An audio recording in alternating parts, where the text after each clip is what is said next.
lectura en el nombre del Señor Jesús. Digo pues, han tropezado los de Israel para que cayesen en ninguna manera, pero por su transgresión vino la salvación a los gentiles, para provocarles a celos. Y si su transgresión es la riqueza del mundo y su defección la riqueza de los gentiles, ¿cuánto más su plena restauración? Porque a vosotros hablo gentiles. Por cuanto yo soy apóstol a los gentiles, honro mi ministerio, por si en alguna manera pueda provocar a celos a los de mi sangre y hacer salvos a algunos de ellos. Porque si su exclusión es la reconciliación del mundo, ¿qué será su admisión sino vida de entre los muertos? Si las primicias son santas, también lo es la masa restante. Y si la raíz es santa, también lo son las ramas.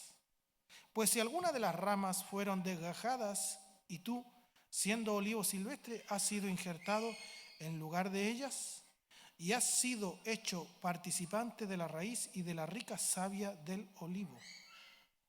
No te jactes contra las ramas, y si te jactas, sabe que no sustenta tú a la raíz, sino la raíz a ti. Pues las ramas, dirás, fueron desgajadas para que yo fuese injertado. Bien, por su incredulidad fueron desgajadas, pero tú por la fe estás en pies. No te ensoberbezcas, sino teme, porque si Dios no perdonó a las ramas naturales, a ti tampoco te perdonará.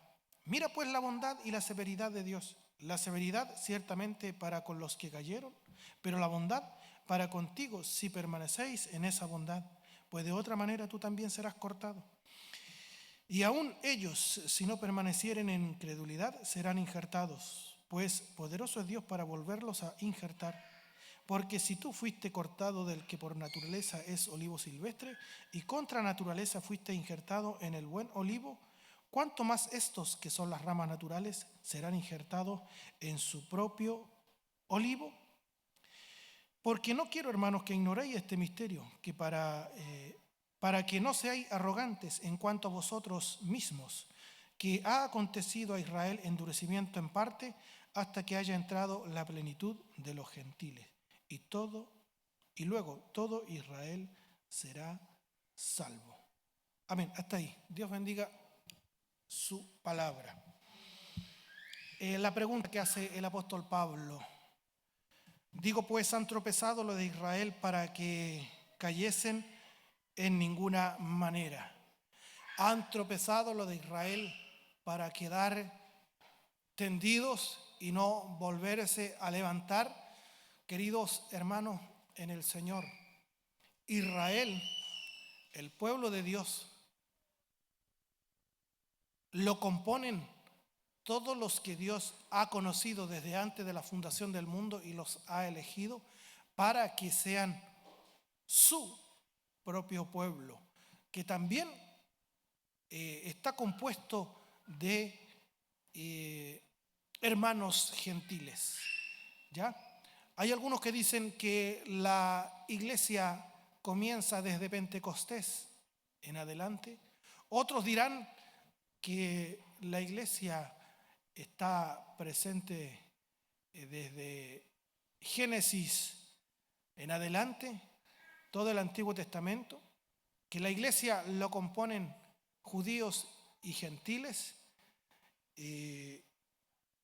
pero ya sabemos que no todo el que desciende de Israel es Israel o es israelita, sino que hay un pueblo que ha sido señalado, tal como usted y yo hemos sido señalados por Dios, hemos sido escogidos, predestinados en la eternidad pasada, antes de la fundación del mundo, según el puro afecto de su voluntad. Veremos algunos textos claves, pero en lo que a Israel respecta, sabemos que hay un remanente y ese remanente ha estado presente a través de todos los tiempos.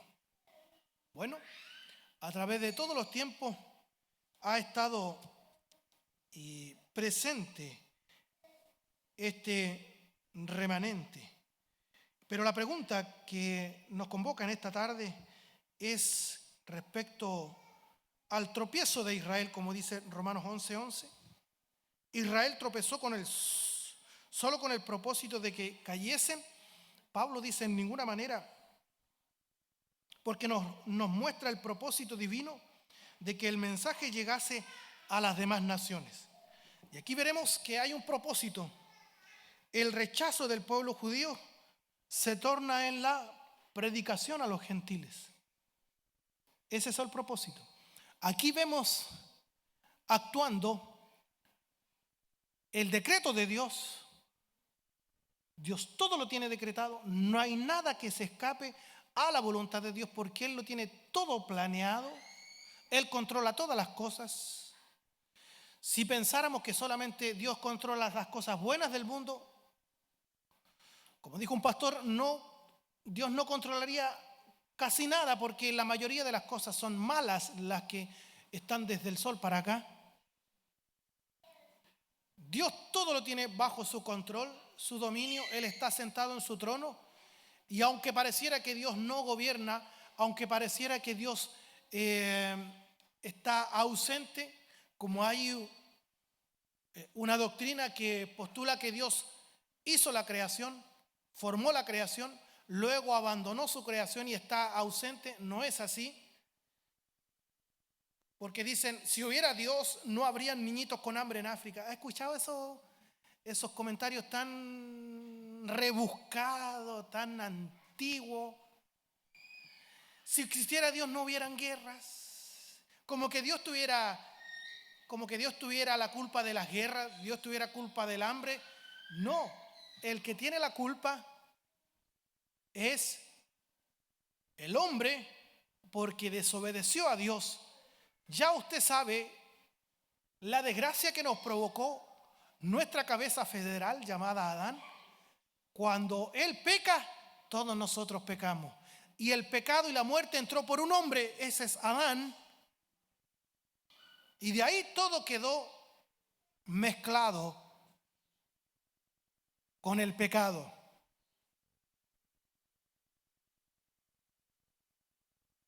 Entonces, como decía, Dios lo tiene todo en su decreto. Él ha determinado lo que va a pasar en todos los tiempos, desde la eternidad, habiendo predestinado a su pueblo, que se lo entregaría a su hijo, que pasaría a ser la esposa de él, es a saber, la iglesia compuesta de judíos y gentiles. Este remanente que ha estado presente a través de la historia, el cual el Señor Jesucristo vino a su tiempo a morir por ellos en el altar de la cruz para darle redención. Luego, cuando al final de los tiempos volvamos a la eternidad de Dios y vivamos para siempre, eternamente, para siempre jamás, tenemos que mirar nuestra vida aquí en la tierra como un pequeño puntito en el universo. Dios es eterno. Entonces, ¿cuál es el propósito? No nos perdamos. El rechazo del pueblo judío, Dios también lo usa, lo tenía previsto, para que ese rechazo se volviera en salud, en bendición para nosotros, porque a través del rechazo, Dios también se volvería de cierta manera a los gentiles para llevar el evangelio por sus instrumentos, especialmente el apóstol Pedro, el apóstol Pablo.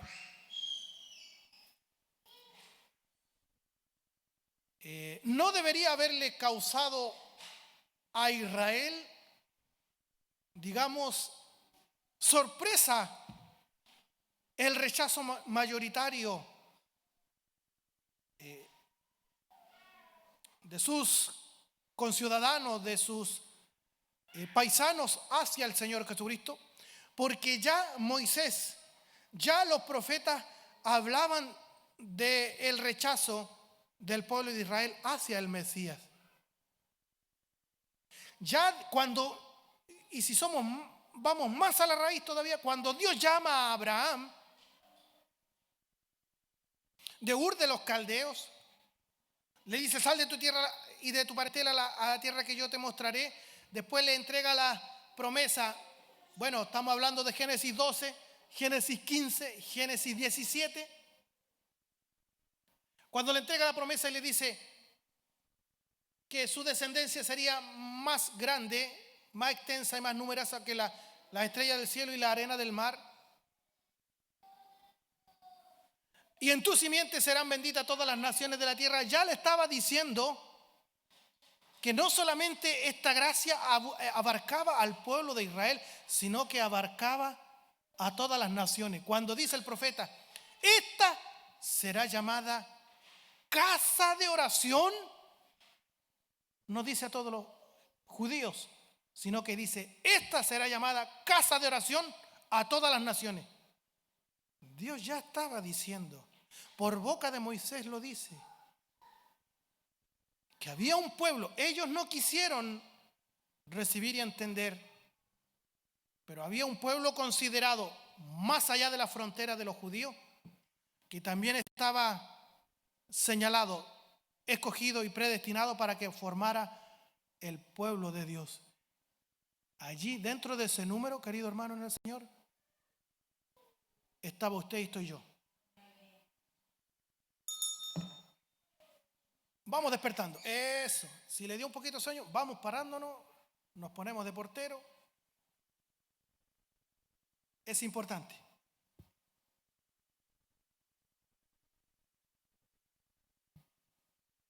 No los tenía que tomar por sorpresa a ellos.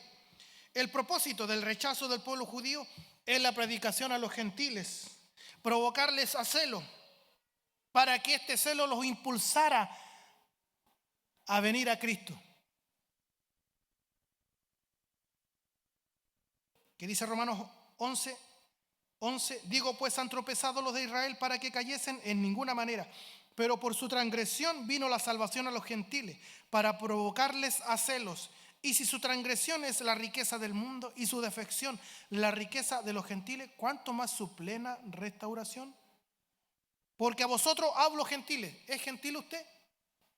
Somos gentiles, no es judío. ¿Algún apellido judío en esta tarde?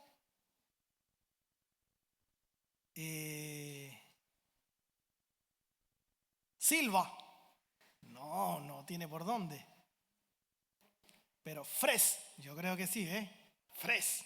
Ahí yo creo. Zapata. No, mexicano. No pierde ni empata. Esquivel, ¿cómo que te creo? Olivares. No tiene por dónde. Ojo. Mire, dice el olivo. Olivares. Los olivares son los olivos, ¿cierto? Produce aceituna. Entonces, él está injertado en el olivo. Olivares. ¿Ve? Kissinger.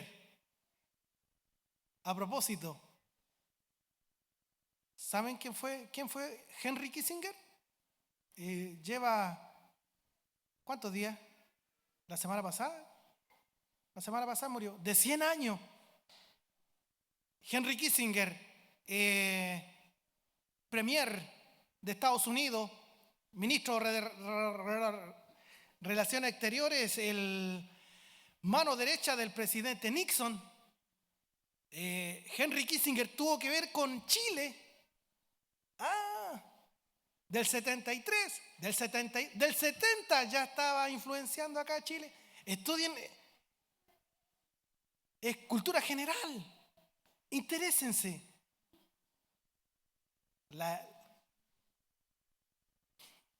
hermana en el tiempo de mi pastora Gladys, mi pastora le daba duro, le decía, no vean comedia. Seguían puro viendo comedia. Ahora no, las hermanas parece que ni pescan las comedias, ¿no? Hay otras cosas más entretenidas, como por ejemplo el Facebook, su estado. Yo paso de repente mirando, hay algunos de ustedes que son bastante asiduos al Facebook. Sí, voy a captar de esos hermanos que les gusta Facebook para comunicaciones.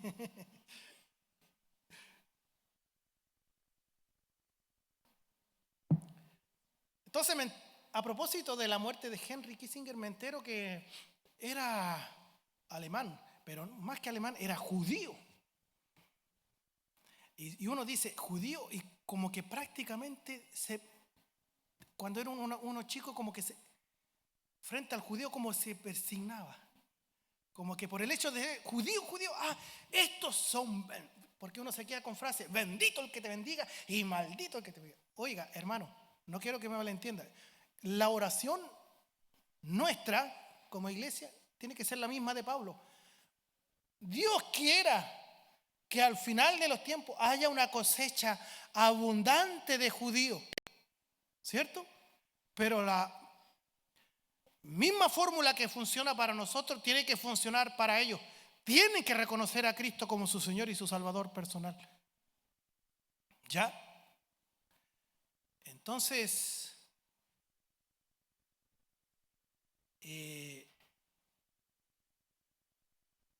dice el verso 13, porque a vosotros hablo gentiles. Entonces, ahora no está hablando a nosotros. Por cuanto yo soy apóstol a los gentiles, honro mi ministerio, dice el apóstol Pablo. Y estos celos nos queda claro con una parábola, Lucas 15, la parábola del hijo pródigo.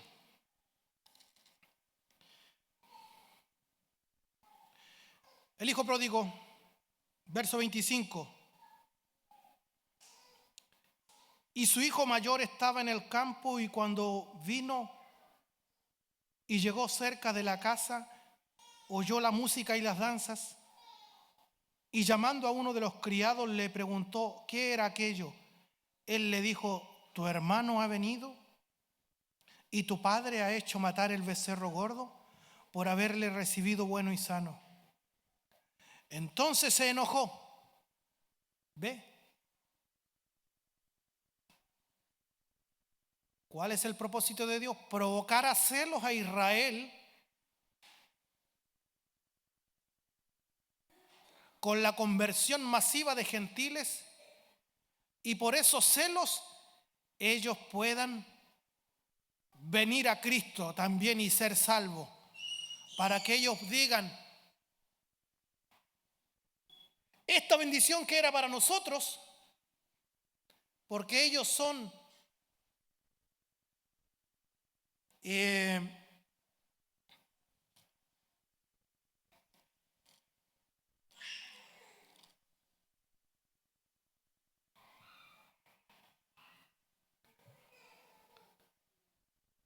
son especiales por muchas razones, como dice el Romanos 9.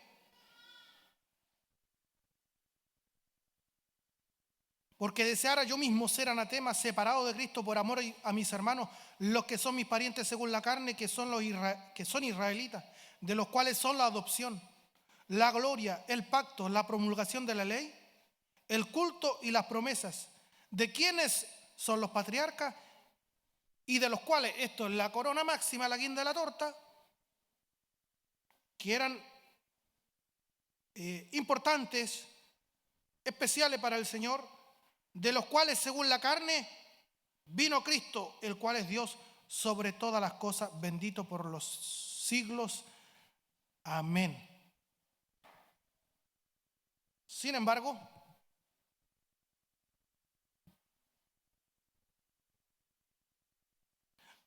Dios provoca celos a su pueblo, como lo dice Moisés, para que ellos puedan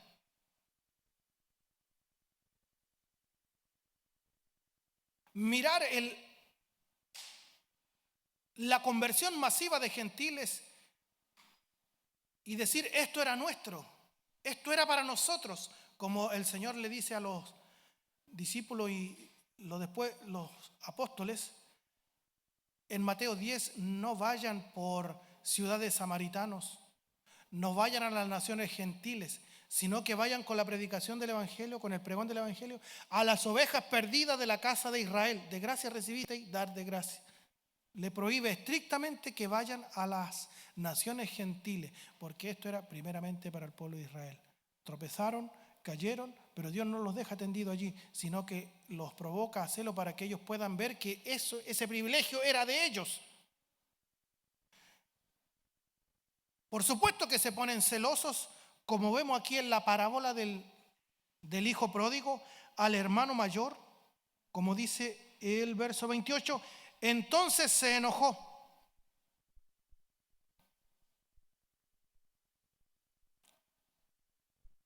Ahí está en la pantalla. ¿Qué mejor? ¿Ve? ¿Qué más regalado? Si no quiere abrir la Biblia, ahí tiene la pantalla gigante. Pero le aconsejo yo, escudriñe la Escritura en su casa. Como decía la escuela dominical, desead como niños recién nacidos la leche espiritual, que es la palabra de Dios, para que por ella crezcáis. ¿Cómo va a crecer usted, hermanito, hermanita? ¿Cómo va a crecer usted? Por la palabra del Señor. No es algo místico. Yo quiero ser maduro, yo quiero ser especial. Sí, ¿quieres ser maduro, especial? No hay otra forma. Por la edificación de la palabra del Señor. La palabra del Señor es el instrumento que Dios le permitirá crecer a usted. ¿Ya?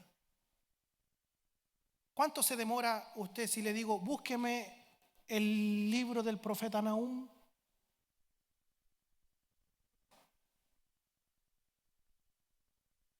Primera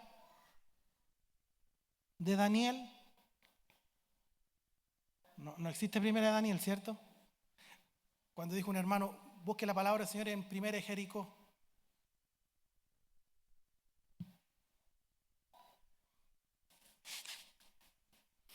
Estas pantallas, claro, obviamente nos favorecen todo, pero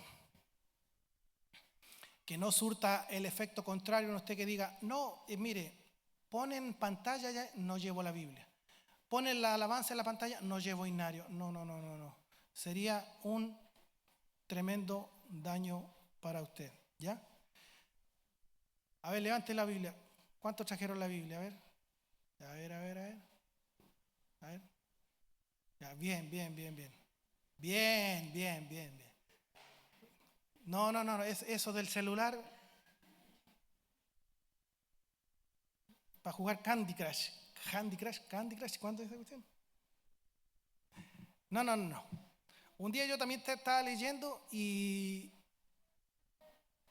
me dieron un consejo. Me dijeron, no use celular, porque tengo la palabra. Sí, pero el hermano que lo está mirando a usted no va a creer que usted está viendo la palabra, va a pensar que está chateando, va a pensar que está quizás dónde.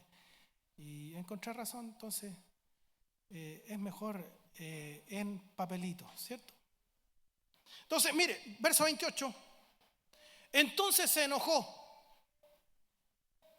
y no quería entrar. Salió por tanto su padre y le rogaba que entrase. Mas él respondiendo dijo al padre, mire, y este carepalo, mire lo que le responde. He aquí tantos años te sirvo. Le está sacando los años de servicio, ¿eh? ¿Se ha topado con hermanos así? Llevo 30 años, 40 años sirviendo a Dios, 50 años sirviendo a Dios, 50 años sirviendo a Dios.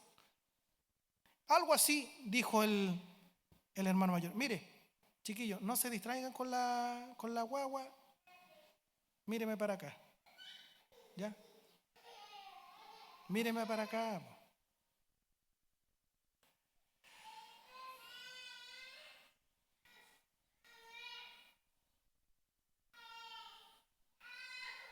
Mas él respondiendo y dijo al padre, he aquí tantos años te sirvo, no habiéndote desobedecido jamás. ¿Tendrá razón? ¿Tanta fe se tenía? Tantos años te sirvo sin haberte desobedecido jamás. Yo creo que era un cara de palismo, ¿cierto? Mentiroso grande. Es como que dijéramos nosotros, llevo 40 años sirviendo en el Evangelio al Señor y no le he desobedecido jamás, ¿cierto? Nada más apartado de la realidad, porque somos una raza caída y a diario pecamos nosotros. Es como que dijera, llevo 40 años sirviendo al Señor y nunca he pecado, nunca fallé, nunca le di rabia a mi pastor Manuel, que está en la santa presencia del Señor. Nunca le di un problema a mi pastor. ¿Podría decir eso usted? No, ¿cierto? Entonces el hermano mayor se enoja con el padre y le dice, y le tira el currículum encima a los años de servicio, ¿me entiende? Tantos años te sirvo sin haberte desobedecido jamás. Mentiroso.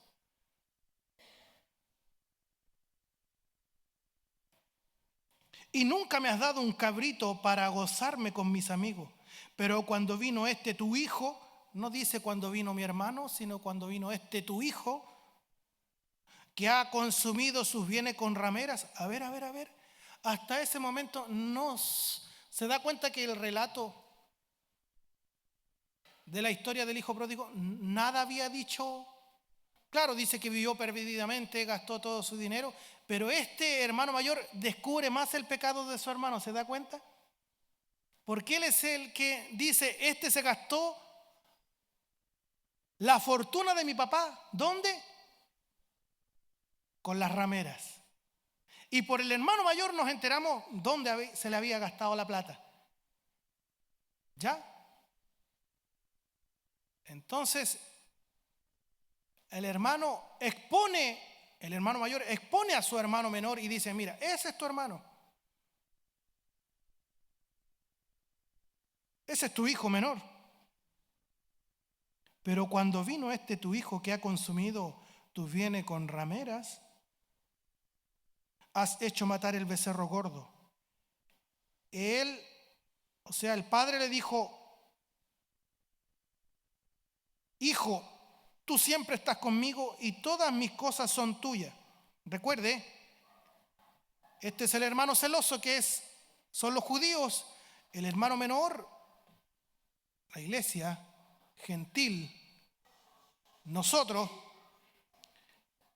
Dios los provoca a celos, no quieren entrar, ¿cierto? Y el padre está aquí, hijo, tú siempre estás conmigo y todas mis cosas son tuyas. Mas era necesario hacer fiesta y regocijarnos porque tu hermano era muerto y ha revivido. Se había perdido y es hallado. Así termina la historia. No sabemos si el hijo mayor entró al banquete. ¿Habrá entrado o no habrá entrado? Si era elegido por Dios, si era predestinado, señalado por Él. Por supuesto que entra reconociendo su pecado. Si no, queda afuera para siempre. Pablo sabe que con su ministerio a los gentiles, el cual honra, está logrando que muchos de sus hermanos en la carne sean movidos a la aceptación del evangelio, aquellos que Dios eligió desde antes la fundación del mundo. Pero también hay una advertencia para nosotros. Verso 13, porque a vosotros hablo gentiles por cuanto yo soy apóstol de los gentiles. Honro mi ministerio porque si en alguna manera pueda provocar a celo a los de mi sangre y hacer salvo a alguno de ellos. Porque si su exclusión es la reconciliación del mundo, ¿qué será su admisión sino vida de entre los muertos? El apóstol Pablo alienta a los cristianos gentiles a que anhelen que los judíos acepten la verdad del evangelio. Pablo de cierta manera está tirando al suelo cualquier orgullo que estuviera en el corazón ahora, a contrario sensu, de los creyentes gentiles.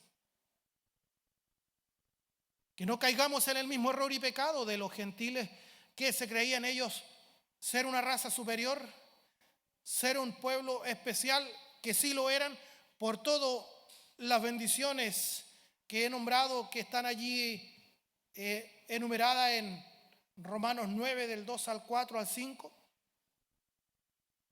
que a ellos se les confió la palabra del Señor, el sacerdocio, el pacto, las promesas, de los cuales, según la carne, vino el Cristo, el cual es bendito por los siglos. el cual es Dios bendito por los siglos. Amén. Y ellos miraban a las demás naciones como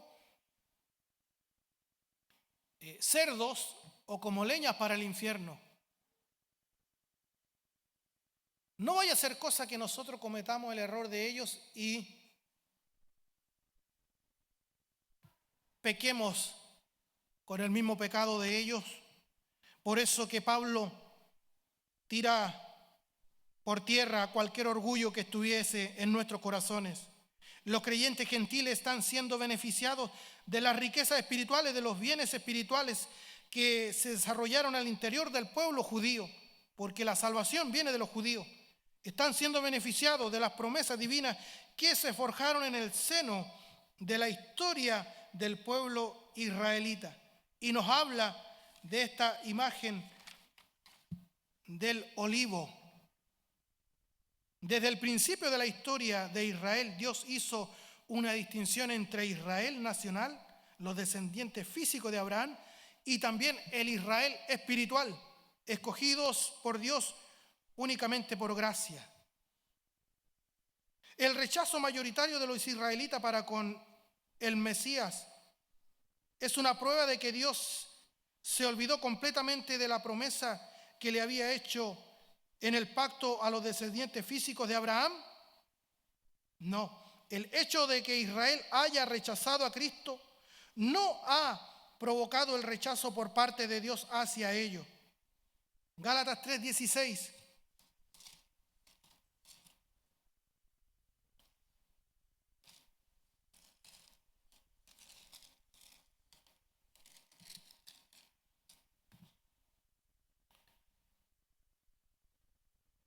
Ahora bien, a Abraham fueron hechas las promesas y a su simiente. No dice y a las simientes como si hablase de muchos, sino como de uno, y a tu simiente, la cual es Cristo. A Abraham se le hicieron las promesas y a su simiente, y la simiente que es Cristo se hace acreedor de todas las promesas. Dios no nos ha hecho promesa a nosotros en particular. Todas las promesas pasan primeramente por la persona de nuestro Señor y Salvador Jesucristo, como dice 1 Corintios. Todas las bendiciones son en Él, sí, en Él. Amén. El verdadero Israel es Jesucristo. Querido hermano, es importante saber esto. El verdadero Israel es nuestro Señor Jesucristo. Él dice: yo soy la vid verdadera. Ya hemos pasado por pasajes importantes como es Isaías capítulo 5, donde habla de la viña. Sin embargo, en Juan 15 dice el Señor Jesucristo: yo soy la vid verdadera. Todos nosotros estamos unidos a Cristo por la fe. Estamos unidos a Cristo, a la vid, porque somos los pámpanos. Gálatas 3, verso 27.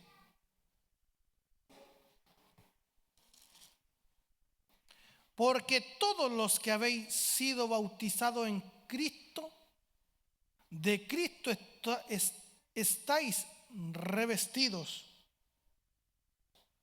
Ya no hay judío ni griego, ya no hay judío ni gentil, no hay esclavo ni libre, no hay varón ni mujer, porque todos vosotros sois uno en Cristo Jesús. Y si vosotros sois de Cristo, ciertamente linaje de Abraham sois y herederos según la promesa. Es decir, usted y yo, aunque seamos gentiles, en cuanto a la fe, somos descendientes, somos hijos del creyente Abraham, del patriarca Abraham. ¿Ya? No es judío el que lo es externamente, sino que el judío verdadero es el que lo es internamente, que ha recibido la circuncisión, no en su carne, no en su prepucio, sino que ha recibido la circuncisión en su corazón.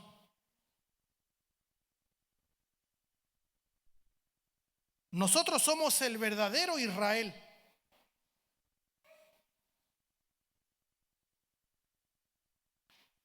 Nosotros somos, vamos a sacar el espejo.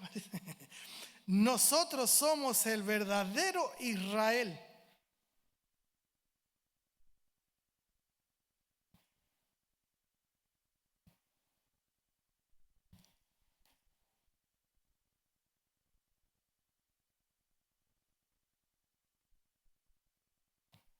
Porque, verso 25 de Romanos 11, porque no quiero, hermanos, que ignoréis este misterio, para que no seáis arrogantes en cuanto a vosotros mismos, que ha acontecido a Israel endurecimiento en parte hasta que haya entrado la plenitud de los gentiles. Un misterio, una verdad divina que si no fuese anunciada no se tendría la capacidad de conocer. ¿Cuál es ese misterio que ha acontecido a Israel? Endurecimiento en parte.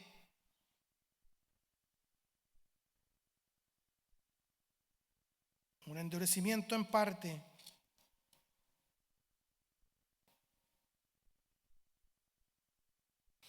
Como dice Romano aquí 9:14, ¿qué pues diremos? ¿Que hay injusticia en Dios? En ninguna manera.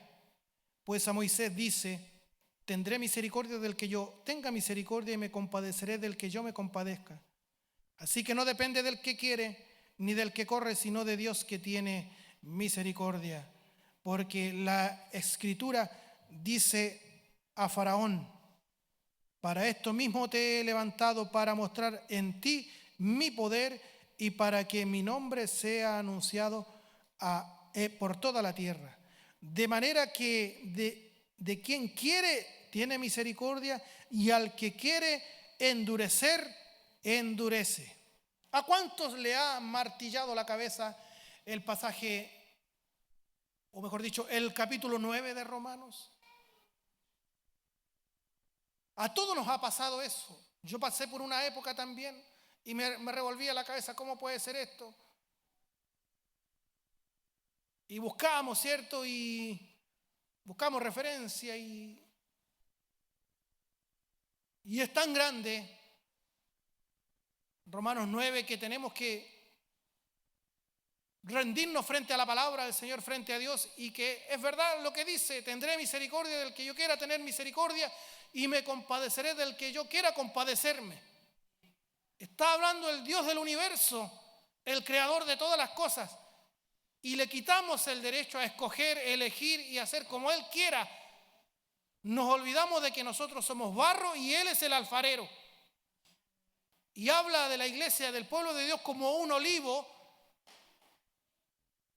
y las ramas naturales fueron desgajadas, tropezaron, cayeron, pero poderoso Dios para volverlo a injertar. Pero nosotros éramos un olivo silvestre que contra naturaleza fuimos injertados en el verde olivo. Por lo tanto, no te ensoberbezcas, sino teme, porque por fe estás en pie.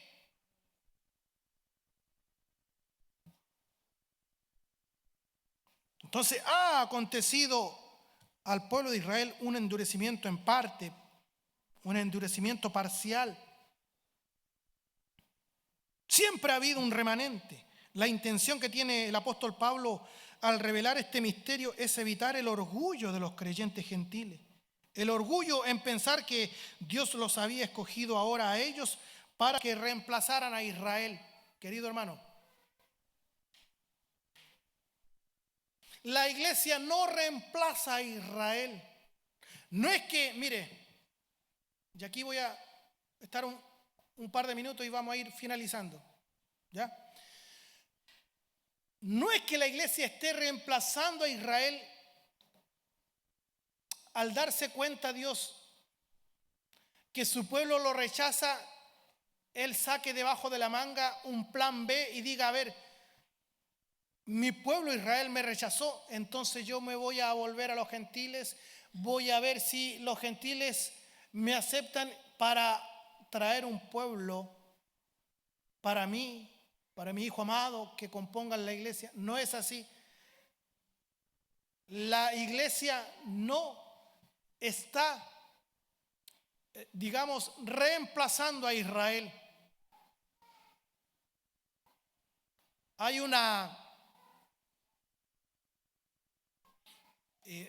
doctrina y una teología que se cierne en cuanto a el futuro de Israel, la escatología. Y aquí lo que obviamente los hermanos más ilustrados y los más habilositos, los que más se interesan, entenderán lo que estoy hablando. Otros parecerá que estoy hablando en chino, tocante a dos posturas respecto a Israel y la iglesia. Me refiero al dispensacionalismo, que entiende la historia del pueblo de Dios, de la iglesia, precisamente por dispensaciones, por etapas, y entienden ellos de que Israel ha sido reemplazado por la iglesia y todas las promesas que estaban para Israel se van cumpliendo en la iglesia, y habrá una conversión mayoritaria de judíos al final de los tiempos. Lo toman ahí literal del verso 25 y 26 de Romanos 11. Y hay otra postura llamada la teología del pacto, que dice: la iglesia no está reemplazando a Israel, sino que Dios de los judíos y de los gentiles ha hecho un solo pueblo llamado la iglesia, y esa ha venido existiendo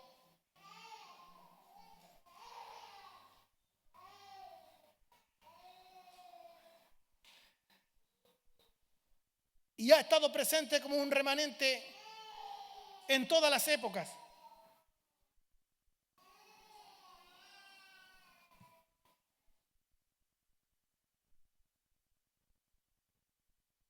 Siempre van a existir israelitas que son parte del verdadero pueblo de Dios durante toda la historia de la redención.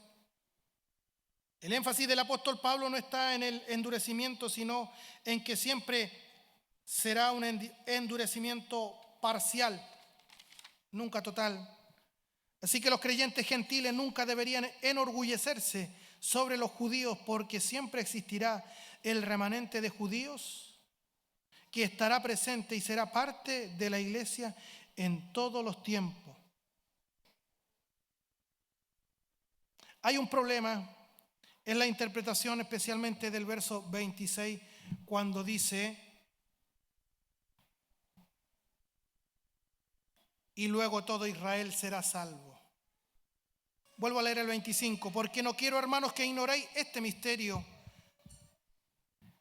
para que no seáis arrogantes en cuanto a vosotros mismos, que ha acontecido a Israel endurecimiento en parte, hasta que haya entrado la plenitud de los gentiles. Luego todo Israel será salvo. Como que separa los tiempos hasta que haya entrado la plenitud de los gentiles. Luego todo Israel será salvo. Pero ese luego, más que luego, ahí hay que traducirlo como y así, o consecuencialmente, y así todo Israel será salvo. ¿Cómo ha sido salvo Israel a través de todos los tiempos, este remanente escogido por gracia? ¿Cómo ha sido salvo? Precisamente por gracia, por medio de la fe, que componen el remanente fiel, que son parte de la iglesia. Hay un grupo no menor de hermanos que creen y esperan que al final de los tiempos Dios salvará un grupo multitudinario de judíos.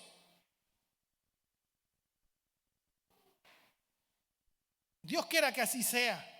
La oración por Israel por parte de nosotros tiene que ser también para que ellos alcancen misericordia.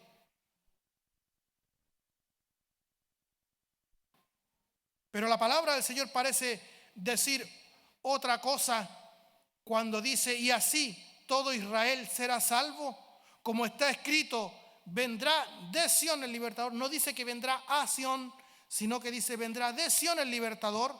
Eso está en Isaías 59. Que apartará de Jacob la iniquidad, y este será mi pacto con ellos cuando yo quite sus pecados. Eso está en Jeremías 31. Así que en cuanto al evangelio, son enemigos por causa de vosotros, pero en cuanto a la elección, son amados por causa de los padres, porque irrevocables son los dones y el llamamiento de Dios. Pues como vosotros también en otro tiempo erais desobedientes a Dios, pero ahora habéis alcanzado misericordia por la desobediencia de ellos, así también estos han sido desobedientes, para que por la misericordia concedida a vosotros, ellos también alcancen misericordia. El apóstol Pablo, al haber expuesto el glorioso plan de salvación en el versículo 11 del capítulo 11, ha mostrado esta interrelación que tienen los judíos y los gentiles en torno a la salvación. Los judíos rechazan el evangelio, los gentiles lo acogen con pasión. Como dijo un pastor, las olas de la gracia rompen en la costa y dan en las rocas con el rechazo de Israel, pero la brisa baña a los gentiles. Por un lado, el rechazo de la gracia por los judíos es para nosotros, esa gracia se torna en salvación, en salud. Los judíos rechazan el evangelio, los gentiles lo acogen con pasión. Los judíos son llevados por medio de celos a reaccionar y a aceptar este glorioso mensaje. Dígame, ¿qué mejor ejemplo que el apóstol Pablo?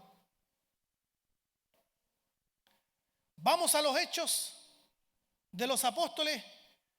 Cuando le están dando muerte a Esteban, dice que había un varón llamado Saulo de Tarso.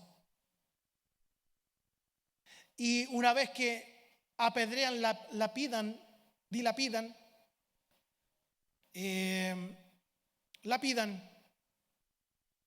apedrean a Esteban, le dan muerte, dice que pusieron la ropa a los pies de un joven llamado Saulo de Tarso. ¿Por qué perseguía a la iglesia? Porque dice Hechos 9, donde Pablo relata su conversión, que él por los celos iba detrás de la iglesia, pensando él que servía de esa manera a Dios, y asolaba las iglesias, porque dentro de Pablo había un celo. No cabía en su ser de que los gentiles hubieran abrazado la fe de Cristo, hubieran abrazado el evangelio. ¿Se da cuenta? Entonces ese rechazo del evangelio, pero por otro lado, al mismo apóstol Pablo se tornó en salud, en salvación. Los judíos son llevados por medio de los celos a reaccionar y a aceptar este glorioso mensaje. En esta interrelación que el apóstol Pablo quiere señalar y mostrar que ocurrirá por siempre hasta el final de los tiempos. Este es el misterio que Pablo expone para evitar el orgullo por parte de los creyentes gentiles. Nosotros somos las ramas silvestres que hemos sido injertados en el olivo. No hay dos olivos, no hay dos árboles, hay un solo árbol, un solo pueblo. Y eso nos queda clarísimo cuando vamos a la carta a los Efesios. Para hablar de la iglesia, para hablar de la naturaleza de la iglesia, para hablar de la función de la iglesia, para hablar del propósito de la iglesia aquí en la tierra, la carta por antonomasia a la cual tenemos que acudir es la carta a los Efesios. Estoy loco por terminar Romanos, aunque avanzamos poco, todavía no llegamos al capítulo 12, para abordar esta maravillosa carta a los Efesios. ¿Qué dice Efesios capítulo 2?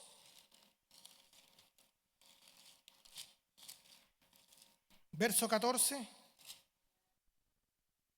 Porque Él, Cristo, es nuestra paz, que de ambos pueblos, judíos y gentiles, ¿cierto?, hizo uno, derribando la pared intermedia de separación, aboliendo en su carne las enemistades, la ley de los mandamientos expresados en ordenanzas, para crear en sí mismo de los dos un solo y nuevo hombre, haciendo la paz, y mediante la cruz reconciliar con Dios a ambos en un solo cuerpo, matando en ella las enemistades.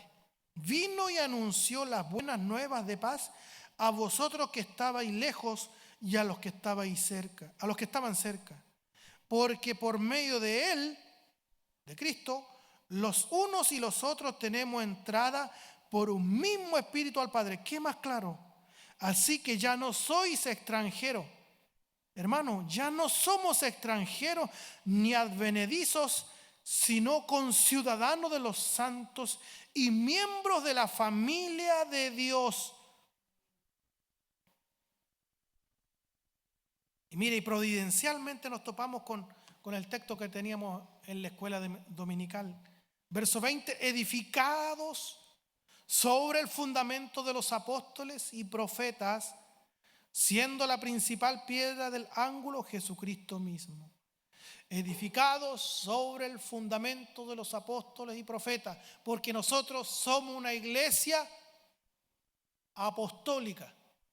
Nosotros somos una iglesia católica apostólica.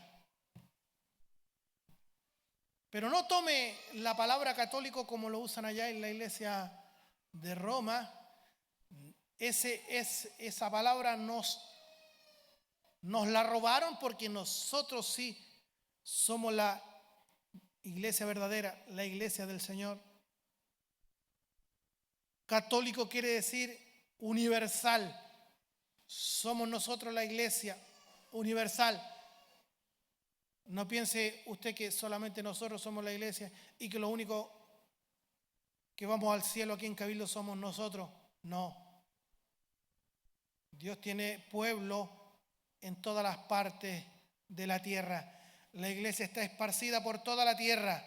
De esa manera somos católicos, somos universales y somos apostólicos, porque estamos fundamentados sobre la doctrina de los profetas y de los apóstoles, como dice aquí el verso 20, edificados sobre el fundamento de los apóstoles y profetas, siendo la principal piedra del ángulo Jesucristo mismo, en quien todo el edificio, bien coordinado, va creciendo para ser un templo santo en el Señor, en quien vosotros también sois juntamente edificados para morada de Dios en el Espíritu.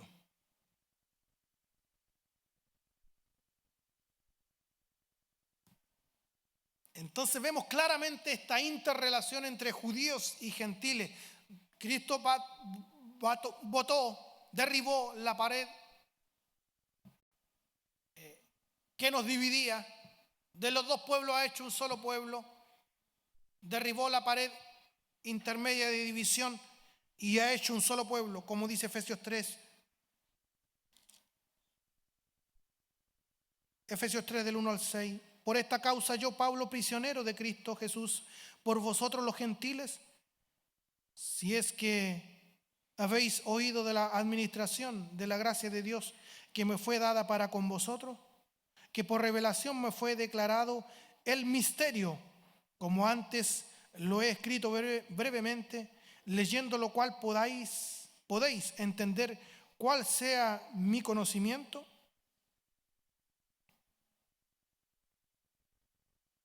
En el misterio de Cristo, misterio que en otras generaciones no se dio a conocer a los hijos de los hombres, como ahora es revelado a los santos apóstoles y profetas por el Espíritu. ¿Y cuál era ese misterio? Verso 6. No se les dio, no se les reveló, no se les dio a entender, pero ahora, ¿cuál es ese misterio? Verso 6, que los gentiles son coherederos y miembros del mismo cuerpo y copartícipes de la promesa en Cristo Jesús por medio del Evangelio. No es que la iglesia reemplace a Israel, sino que así como Cristo es el verdadero Israel, la iglesia es el verdadero Israel de Dios, compuesto por judíos escogidos y gentiles escogidos. ¿Cuándo? Desde antes de la fundación del mundo. ¿Por qué? Según el puro afecto de su voluntad. ¿Cuál es ese misterio? Que los gentiles serían coherederos, miembros y copartícipes de este cuerpo. Este misterio está vinculado con la obra de nuestro Señor Jesucristo, que vino a realizar y que muestra esa interrelación, como Pablo lo expresa tanto en Romanos 11 como en Efesios 2 y 3, que existe entre los judíos y gentiles. El apóstol Pablo no está mirando hacia el futuro respecto a este plan de salvación. Él está mirando su presente. Insisto en lo mismo. Muchos tendrán la mirada puesta en Israel. ¿Se levanta el tercer templo? No se levanta el tercer templo. Querido hermano en el Señor, Cristo es el Israel de Dios. Cristo es el templo. ¿Ya? Ese dilema, ese problema ya lo tenemos resuelto nosotros. Nuestro deseo es, Dios quiera, Dios permita en su soberanía, que haya una cosecha grande de judíos al final de los tiempos. Pero lo que el apóstol Pablo está diciendo es que Dios en todo tiempo ha tenido un remanente de los judíos, así como de gentiles, y que la iglesia no reemplaza a Israel, sino que de los dos pueblos ha derribado la pared intermedia de división y ha hecho un solo pueblo que ha venido criando, por así decirlo, a través de todos los tiempos. Y en este tiempo cayó en usted y cayó en mí esta suerte de que Dios haya fijado los ojos en nosotros. Y usted pasa a ser parte de la familia de Dios, juntamente con los judíos escogidos. Nosotros también somos coherederos, somos miembros y somos copartícipes de toda esta bendición. Querido hermano en el Señor, más que preocuparnos por la escatología, qué es lo que va a producir con Israel allá, nosotros tenemos que gozarnos ahora en el presente y tener nuestras cosas claras y nuestra vida resuelta aquí, hoy.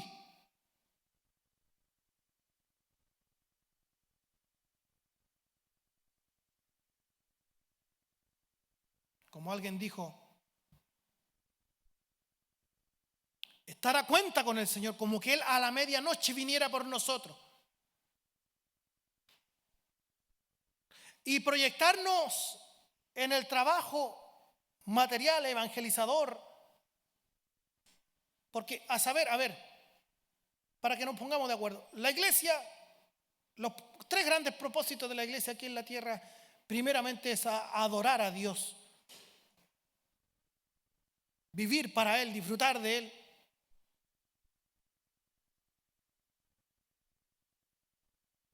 En segundo lugar es la enseñanza, nutrir la iglesia a través de los pastores y los hombres, mujeres que Dios ha ido e irá señalando para ser discipulado, nutrir el cuerpo. Y en tercer y último lugar es la evangelización.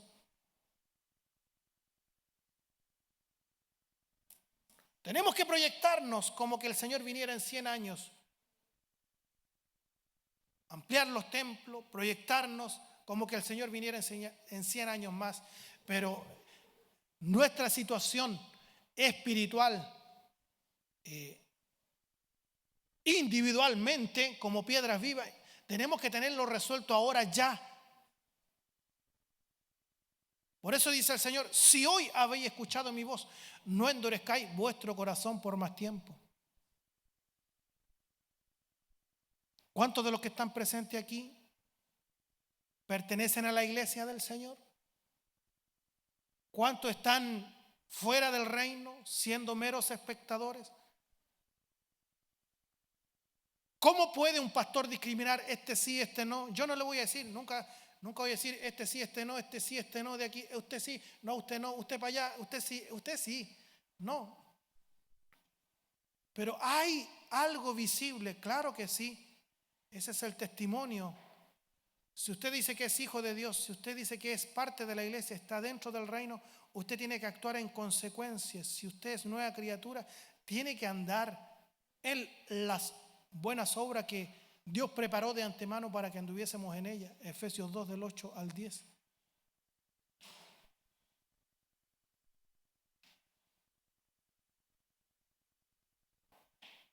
Una prueba, una muestra segura, firme, infalible de que un hombre y una mujer es nueva criatura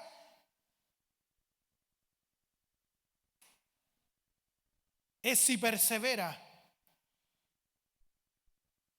en el Evangelio, en la palabra del Señor. A lo que en teología se llama la perseverancia de los santos. Aunque a algunos le hace ruido, prefieren hablar de la preservación de los santos.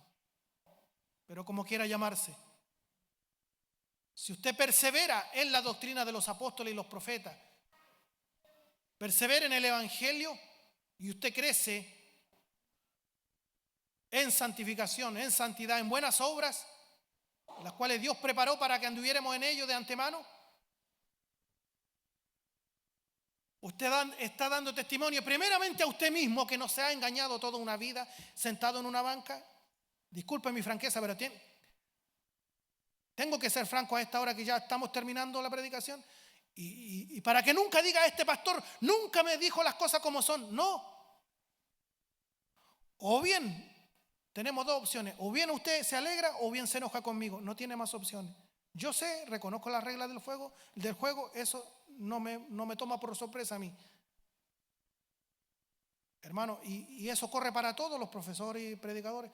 Usted tiene dos opciones, hermano: o le reciben, si predica de acuerdo a la palabra, o le reciben la palabra, o no le reciben y se enojan con usted. Tenemos que estar de acuerdo en eso, porque si queremos caerle bien en todo, nunca, o a todos, nunca vamos a hablar la palabra del Señor, porque es así el ser humano. Somos así, somos gente complicada, llevamos una raza, somos una raza de gente que todavía vamos lidiando y luchando con nuestro pecado remanente, con nuestro pecado remanente, con nuestra naturaleza pecaminosa carnal.